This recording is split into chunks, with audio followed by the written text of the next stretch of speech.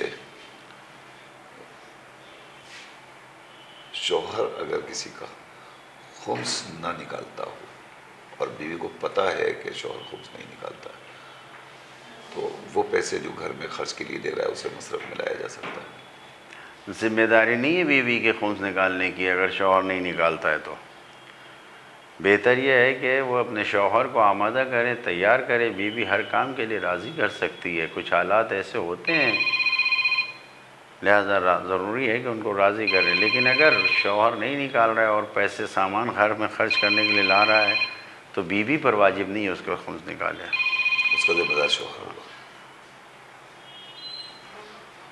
Hello, السلام علیکم۔ وعلیکم السلام۔ جی مولانا فدیہ آپ کوئی سید کو دے سکتے ہیں کیا؟ اور اگر کوئی سمجھو نہیں دے سکتے تو کیا مسجد میں دے سکتے ہیں؟ اوکے، ٹھیک ہے، صحیح۔ فدیہ غیر سید کا سید کو؟ نہیں مطلب ہاں ہم کہہ رہے سید ہے تو کوئی سید کو فدیہ دے سکتے ہیں کیا؟ ٹھیک، اور اگر سمجھو نہیں دے سکتے تو کیا وہ مسجد میں دے سکتے ہیں؟ ٹھیک، چلیے، خدا حافظ، خدا حافظ۔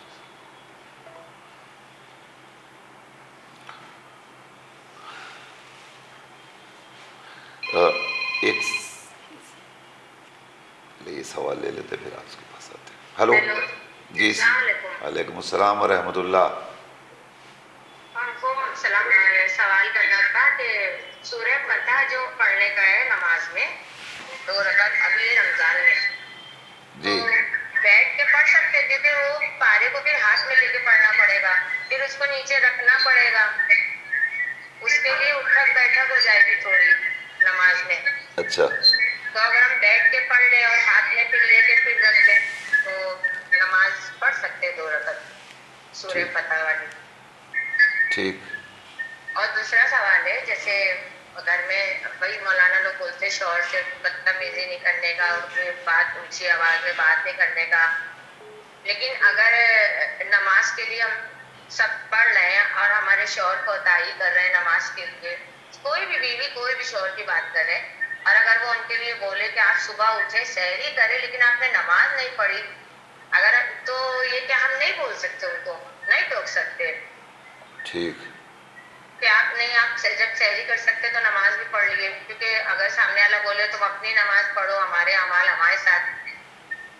اور اگر شوہر باہر اچھے سے باہر کے بچوں سے اچھے سے بات کر رہے ہیں، باہر دیکھ رہے ہیں بہت اچھا اخلاق ان کا پورے میں مشہور ہے، لیکن گھر میں آتے ہی اچھے سے تو ہے لیکن پھر بھی کچھ نہ کچھ جیسے اچھے لہجے میں بات نہیں کرنا بچوں سے یا بیوی سے، کچھ ایسی ٹون دینے والی بات کرنا جو خراب لگی ہے، اور ہم لوگوں کو پلٹ کے جیسے ہم بول دیں کچھ کہ آپ کیسی بات کرتے ہیں، باہر تو آپ اچھے سے رہتے ہیں، ہم لوگوں سے کیوں اس طریقے سے بات کرتے ہیں، جبکہ سب سے اچھے سے بہن بھائیوں سے کیا، اماں سے کیا، سب سے اچھے، صرف گھر میں آتے ہی جیسے مزاج تھوڑا سا وہ ہو جاتا. کوئی یہ بھی نہیں کہ مطلب بیوی بچے کچھ بات بول رہے ہو، اپنے آپ ہی ان کا مزاج بدل جائے گا میں آتے ہی ہر چیز میں نکتہ چینی.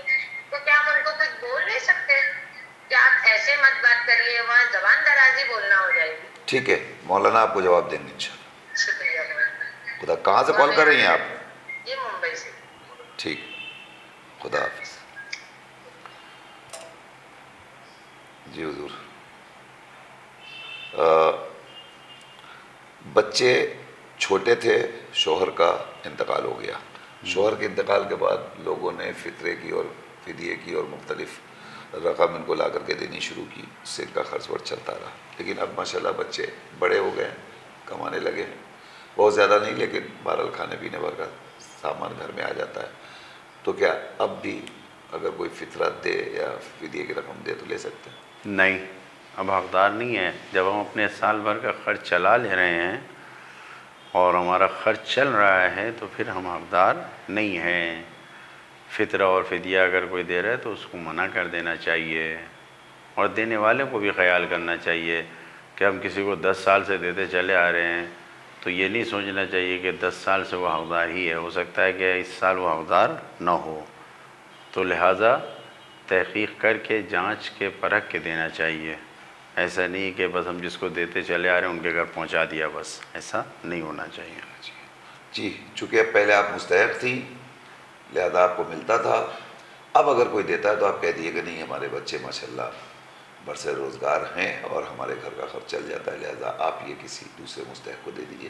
یہ بات آپ پیار سے کہیے گا تو اس کا ایک اچھا امپریشن بھی پڑے گا اور دوسرے مستحق تک وہ رقم پہنچ جائے گی. ممبئی سے ایک سوال ہے حضور، جب کعبہ بنا تھا اس میں جو پہلی اذان ہوئی تھی اس میں کلمہ علی ولی اللہ تھا. یقیناً اس زمانے کی اذان کیسی تھی اور کس طریقے سے بلایا گیا تھا یہ تو معلوم ہے کہ اذان کا حکم دیا گیا، لیکن وہ الفاظ نہ نماز کی کیفیت ویسی ہے جیسے اس زمانے میں تھی اور نہ ہی روزے اذان کی، تو اس کے بارے میں کچھ نہیں کہا جا سکتا کہ تھا یا نہیں تھا. لیکن بہرحال اذان اور نماز اس زمانے میں اپنے طرز پہ تھی. اور یقیناً جتنے انبیاء کرام آئے ہیں انہوں نے آخری نبی کی نبوت کی بھی گواہی دی ہے اور آخری نبی کے وصی کی وصایت اور ولایت کی بھی گواہی دی ہے. تو اذان اگر دینے کا حکم دیا گیا ہوگا تو یقیناً انہوں نے اس ولایت کی گواہی کو بھی پیش کیا ہوگا. خود مولانا متقیان نے اپنی ولایت کی گواہی دی ہوگی. زمانے میں ایک کتاب ہے جس کو مصر کے ایک عالم اہل سنت عالم ہے جن کا نام ہے عبداللہ مراغی مصری، انہوں نے کتاب لکھا ہے السلافہ فی امر الخلافہ. اس میں 2 روایتوں کو نقل کیا ہے اور ان 2 روایتوں میں یہ بات کہی گئی ہے. پہلی روایت کہ سلمان فارسی اپنے زمانے میں اذان اور اقامت میں لا الہ الا اللہ اور محمد الرسول اللہ کے بعد علی ولی اللہ کہتے تھے، یعنی توحید اور رسالت کی گواہی کے بعد ولایت کی گواہی دیتے تھے۔ یہ خود انہوں نے اس روایت کو اس میں نقل کیا ہے۔ کچھ اصحاب اللہ کے رسول کے پاس پہنچے اور عرض کیا یا رسول اللہ ایک نئی چیز سنی سلمان سے۔ تو اس وقت اللہ کے رسول نے کہا کہ ایسا نہیں ہے کہ یہ غلط ہوا ہے، جو تم نے سنا ہے وہ سمعتم خیرا، تم نے خیر سنا ہے، جو علی ولی اللہ سنا ہے۔ تو یہ پہلی روایت۔ دوسری روایت انہوں نے جناب ابو ذر غفاری سے نقل کیا ہے کہ ابو ذر غفاری جو ہے وہ اذان و اقامت میں رسول اللہ کی گواہی کے بعد علی ولی اللہ کی گواہی بھی دیتے تھے، اشہد ان علی ولی اللہ کہتے تھے۔ تو اس وقت بھی جو کچھ لوگوں نے فوراً ہی اس کو سننے کے بعد جب دیکھا تو ابو ذر کے پاس آ کے اعتراض کیا اسی زمانے میں، تو انہوں نے کہا کہ نسیتم قول رسول اللہ فی غدیرکم، کیا تم نے غدیرے میں اللہ کے رسول کے قول کو فراموش کر دیا، بھلا دیا ہے؟ تو جس سے یہ معلوم ہوتا ہے کہ جب اس زمانے میں اللہ کے رسول کے زمانے میں ہی علی ولی اللہ اذان میں شامل تھا، اور یقیناً مولا کائنات نے بھی اذان دیا ہوگا تو ولایت کی گواہی دی ہوگی، ایسا نہیں ہے۔ کیا ہم واجب نماز میں سلام میں علی ولی اللہ کہہ سکتے ہیں؟ تشہد میں جی نہیں، تشہد کو صلو کما رأیتمونی اصلی، جیسا نبی نے کہا ویسے ہی ہمیں انجام دینا ہے، لہٰذا ہم نہیں کہہ سکتے۔ صلوات میں ہم پڑھ سکتے ہیں، تشہد کے بعد صلوات ہے، وہاں صلوات کو ہم لمبی کر سکتے ہیں، لیکن شہادت ثالثہ کو، ولایت کی گواہی کو ہم تشہد میں نہیں کہہ سکتے۔ کسی مرجع تقلید نے نہیں کہا ہے۔ اگر کوئی آپ سے کہتا ہے کہ ہمارے مرجع تقلید نے اجازت دی ہے تو آپ جا کے ان کے رسالہ عملیہ میں، ان کے دفتر میں دیکھیے، نہیں ہے، جھوٹ ہے سراسر۔ لہٰذا علی ولی اللہ تشہد میں نہیں تھا۔ ہاں تشہد کے بعد دونوں گواہیوں کے بعد ہم صلوات بھیج رہے ہیں تو اس میں صلوات بھیجیں، اللہم صلی علی محمد وعلی محمد صلی علی علی امیر المومنین صلی علی فاطمہ الزہرا، جتنی لمبی صلوات کرنا چاہیں بھیج سکتے ہیں، لیکن خیال رہے کہ تشہد کے گواہیوں میں نہ کہیں۔ بہت شکریہ۔ بیٹا باہر رہتا ہے اور وہ جس جگہ رہتا ہے وہاں پہ سب برادران اہل سنت ہیں، ان کے ساتھ اسے روزہ بھی کھولنا پڑتا ہے اور ان کے ساتھ اسے تراویح بھی پڑھنی پڑتی ہے اور بہت پریشان ہے، کیا کرے؟ جائز نہیں ہے۔ تمام فقہاء نے یہ کہا ہے کہ اگر ان کے ساتھ روزہ کھول رہے ہیں تو بعد میں روزے کی قضا کرنا پڑے گا، کفارہ نہیں ہے کیونکہ مجبور ہے، اور وہ بدعت ہے۔ اگر ان کے ساتھ کھڑے ہو کے پڑھنا ہی پڑ رہا ہے تو نیت نہیں کرے، نہ پڑھے نہ کچھ، شامل ہو جائے بس، یہ بدعت ہے، جائز نہیں ہے۔ لہذا اسی لیے کہا گیا ہے کہ ایسی جگہوں پر رزق و روزی کی تلاش میں انسان نہ جائے جہاں پر اپنے دین کے مطابق عمل نہ کر پائے۔ لہذا ضروری ہے کہ دین پہ عمل کرنے کے لیے خود کی ایسی جگہ پہ رزق میں جائے، تھوڑا رزق ملے وہ بہتر ہے جہاں دین کے ساتھ انسان زندگی گزارے، زیادہ رزق ملے اور دین پہ عمل نہ کرے یہ فائدہ مند نہیں ہے۔ شکریہ۔ غیر سید کا فدیہ سید کو دیا جا سکتا ہے؟ فدیہ دیا جا سکتا ہے، اگر کوئی حقدار ہے تو فدیہ دے، فطرہ نہیں دے سکتا۔ فدیے کا سوال ہے، یا مسجد وغیرہ میں دے سکتے ہیں؟ اگر ہمیں معلوم ہے وہ ذمہ داری لے رہے ہیں کہ فدیہ لے کر ہم اس سے گیہوں ہی دیں گے، صرف وہ ذمہ داری لے رہے ہیں تو دیا جا سکتا ہے، ایسے ہی نہیں لے جا کے دیا جا سکتا ہے بغیر بتائے کہ ہم مسجد میں دے دیں۔ ہاں مسجد کے ذمہ داروں کے پاس اگر آپ لے جا کے دے رہے ہیں اور وہ لکھ کے لے رہے ہیں، آپ کو رسید دے رہے ہیں یا نہ بھی دے رہے ہوں، لکھ کے لے رہے ہیں، لکھ رہے ہیں کہ یہ فدیے کی رقم ہے، اور ظاہر ہے کہ وہ اسی میں خرچ کریں گے تو۔ اور یہیں پر میں بات بیان کرنا تو کہ تمام وہ افراد جو فدیے کو جمع کرتے ہیں وہ اس بات کی طرف متوجہ رہیں، جتنے بھی ادارے ہیں، جیسے ہمارے یہاں بامبے میں ادارے جو چل رہے ہیں، انفال ادارہ ہے، وہ لوگ عمل کرتے ہیں اس بات پہ کہ فدیے کی رقم سے صرف ہم اناج خرید سکتے ہیں، گیہوں چاول آٹا، باقی راشن جو دال چاول تیل وغیرہ ہے یہ سب، یعنی وہ تیل ہے دال ہے اور نہیں شکر ہے، یہ سب اس میں نہیں آتا، اس پیسے سے نہیں لے سکتے۔ جزاک اللہ۔ 2 رکعت نماز جس میں سورہ فتح پڑھنی ہے، کیا ہم وہ کھڑے ہو کر پڑھیں گے؟ قرآن شریف سے یاد نہیں ہے، قرآن کھول کے پڑھنا ہے، ہو سکتا ہے نہ پڑھ پائیں، تو کیا ہم بیٹھ کے قرآن سامنے رکھ کے پڑھ سکتے ہیں؟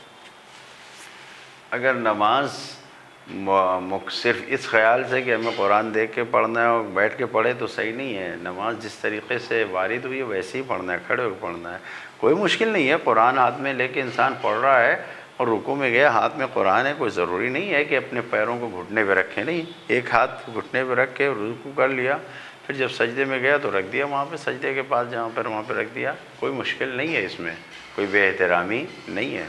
تو ہاتھ میں لے کے آپ قرآن مجید کو پڑھ جی سکتی ہے، اور قرآن مجید بھی آج کل پاکٹ سائز کے آتے ہیں، چھوٹے موٹے آتے ہیں، جی، موبائل میں سورہ فتح موبائل میں موجود پڑھ ہے، لے آدمی، موبائل ان سے میں۔ بھی پڑھا جا سکتا ہے۔ نماز گھر میں سب لوگ پڑھ رہے ہوں، کہا گیا ہے کہ صاحب زوجہ کو شوہر کے آگے نہیں بولنا چاہیے، ان کے احترام و اطاعت کرنا چاہیے، لیکن شوہر سحر کھا کر کے سو جائے تو کیا زوجہ نہیں کہہ سکتی کہ سحر کھا کے نہ سو، اٹھو نماز پڑھو؟ اللہ کے رسول نے کہا ہے کہ بہترین بیوی وہ ہے کہ جو اللہ کی عبادت اور اطاعت کی طرف اپنے شوہر کو لے جائے، بہترین شوہر وہ ہے کہ جو اپنی بیوی کو اللہ کی عبادت اور اطاعت کی طرف لے جائے۔ واجب نہیں قرار دیا گیا ہے، لیکن بہترین بیوی اور بہترین شوہر وہی ہے کہ جو اللہ کی اطاعت اور عبادت کی طرف لے جائے، لہٰذا جگایا جا سکتا ہے، نرمی سے جگایا جا سکتا ہے، پانی چھڑک کے جگایا جا سکتا ہے، پیار محبت سے جگایا جا سکتا ہے، اور کرنا چاہیے تاکہ خیر دنیا اور آخرت نصیب ہو۔ جب کہا ہے اللہ کے رسول نے تو کرنا چاہیے، جگانا چاہیے۔ بس آخری سوال لے لیتے ہیں حضور کے، شوہر اگر باہر والوں سے بہت اچھے سے پیش آ رہا ہے، خوش مزاجی کے ساتھ، اور لوگ کہہ بھی رہے ہیں کہ بڑا اچھا ہے، لیکن گھر میں آتا ہے رویہ بدل جاتا ہے اس کا، اور نہ بیوی سے اچھے سے بات کرتا ہے، نہ بچوں سے اچھے سے بات کرتا ہے، تو کیا بیوی اس کو ٹوک سکتی ہے، روک سکتی ہے، سمجھا سکتی ہے؟ ادب و تہذیب کے دائرے میں رہتے ہوئے بالکل ٹوکنا چاہیے اور بتانا چاہیے، اور تنہائی میں کہنا چاہیے، بچوں کے سامنے یا کسی اور کے سامنے نہیں کہنا چاہیے۔ اور ویسے بھی جو اخلاق ہمارے لیے پیش کیا ہے، جو تعلیمات ادب اور اخلاق ہمارے لیے آئی ہیں، اس میں یہی کہا گیا ہے کہ انسان کو بیوی اور بچوں کے ساتھ زیادہ مہربان اور نرم ہونا چاہیے۔ تاریخ میں یہ واقعہ موجود ہے سعد بن معاذ کا، کہ ان پر عذاب اور فشار قبر نازل ہوا۔ کیوں؟ جبکہ مومنین بڑی تعداد میں جنازے میں شریک تھے۔ تو جب اللہ کا رسول خود موجود ہے، سب کچھ موجود ہے، لیکن عذاب کس بات پہ ہو رہا تھا؟ وہ تو اللہ کا رسول موجود تھا، اس لیے لوگوں کو خبر مل گئی۔ گھر میں بیوی کے ساتھ اچھی زبان نہیں رکھتا تھا، گھر میں اس کا اخلاق اچھا نہیں تھا۔ تو اگر شوہر کوئی گھر میں اپنے اخلاق کو اچھا نہیں رکھتا، اور بیوی بچے اس سے ڈرتے ہیں، خائف ہیں، بدترین انسان وہ ہے کہ جس کی زبان سے لوگ ڈریں، بدترین انسان وہ ہے۔ فرزند رسول حضرت امام حسن علیہ السلام نے اپنے خادم کو، نوکر کو، جو غلام ہوتے تھے، ان کو بلایا، وہ گھر کے باہر دروازے پہ تھا، ایک بار بلایا نہیں آیا، دوبارہ بلایا نہیں آیا، پھر امام اٹھ کے گئے دیکھنے کے لیے، دیکھا وہ بیٹھا مسکرا رہا ہے، پوچھا کہ کیوں نہیں آئے تم؟ کہا مجھے معلوم ہے کہ میں نہیں آؤں گا تو آپ کچھ کہیں گے نہیں۔ انہوں نے اس غلام سے کچھ نہیں کہا، لیکن اپنے پروردگار کی خدمت میں عرض کیا، پروردگار ہم تیرے شکر گزار ہیں، ہم تیرے شکر گزار ہیں اس بات سے کہ تیرے بندے مجھ سے ڈرتے نہیں ہیں، مجھ سے خائف نہیں ہے، میری زبان سے ڈرتے نہیں ہیں۔ لہذا ہمیشہ اس بات کا خیال رکھنا چاہیے، اور خدا کی بارگاہ میں دعا کرنا چاہیے کہ ہمیشہ اچھے اخلاق کے ساتھ گھر میں اور بیوی بچوں کے ساتھ اور دوسروں کے ساتھ رہیں۔ حضور ہمارا وقت ہو گیا ہے، لہذا اب ہم یہ کال نہیں لے پائیں گے۔ البتہ ایک سوال ایک بچی نے کیا تو حضور مجھ سے رہ گیا تھا، جی، اس نے پوچھا تھا کہ 4 رکعتی نمازوں میں قصر کا حکم دیا گیا ہے تو وہ 2 ہو جاتی ہے، مغرب اور فجر کے لیے کیا حکم ہے؟ کوئی فجر نہیں ہے، 2 رکعتی نمازیں نہیں چھوٹتی، 3 رکعتی نمازیں نہیں کم ہوتی ہیں، اور اس کا ایک فلسفہ ہے اور اس کی ایک لطیف داستان ہے کہ جو علل الشرائع میں بیان کی گئی ہے، وقت نہیں ہے کہ بیان کیا جائے، مختصر یہ کہ جو 4 رکعتی نماز ہیں وہ بڑھائی گئی ہیں، اس لیے وہ تو سفر میں کم ہو جاتی ہیں، لیکن صبح کی اور مغرب کی نماز اصلی وہی ہے، اس لیے اس میں کوئی کمی نہیں ہوتی۔ بہت شکریہ۔ تو ناظرین، یہ تھے آج کے مسائل جو آپ کی خدمت میں پیش کیے گئے۔ اب انشاءاللہ جو ہم کالز نہیں لے پا رہے ہیں ان سے گزارش ہے کہ اب آپ کل کیجئے گا، وقت مکمل ہو گیا۔ کل انشاءاللہ ہم آپ کی خدمت میں پھر حاضر ہوں گے، اور جو سوالات رہ گئے ہیں وہ بھی پیش کریں گے، اور آئندہ انشاءاللہ آپ کے سوالات نئے ہوں گے اسے بھی ریسیو کریں گے۔ کل تک کے لیے ہمیں اجازت دیجیے. خدا حافظ.